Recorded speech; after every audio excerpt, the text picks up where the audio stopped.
The U.S. appears to be increasingly confident that it was, in fact, a terrorist bomb planted by ISIS that brought down that Russian passenger jet that broke apart over Egypt last weekend. If ISIS was indeed responsible for planting that bomb and you got intelligence that made you 100% sure that were true, how would you respond as president? What would you do?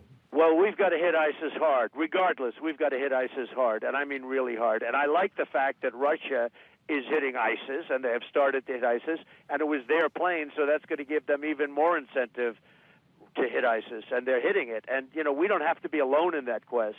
So I would hit ISIS very, very hard.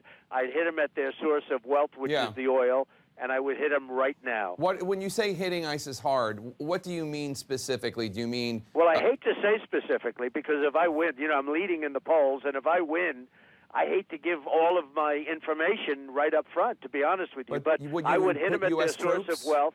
I would hit them at their source of wealth, which is the oil. I would take the oil away. I would hit them so hard their wealth would go away and it would dissipate. And unless you're going to take away their wealth, you're not going to take away ISIS. But would you put more U.S. ground troops in Iraq? Yes, and I think you could do it to a limited. I'd work with the Kurds. I'd work with a lot of other groups, and we would knock it out. There are many people that want ISIS gone.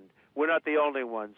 But I would work on it very, very hard and very swiftly, and I would knock ISIS out. I would knock out their source of wealth. Would you be willing to send U.S. troops as part of a coalition into Syria?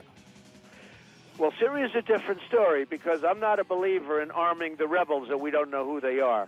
You have Assad. I agree he's not a good guy, but sometimes the rebels, and we look at Libya, you look at lots of other places, including Iraq, the rebels turn out to be a lot worse. If you want to know the truth, Jake, they turn out to be a lot worse than what was there in the first place. Just take a look at what's going on in the Middle East. So we don't know who these rebels are. We're arming them all over the place. I have to take a real strong, serious look at who these people are.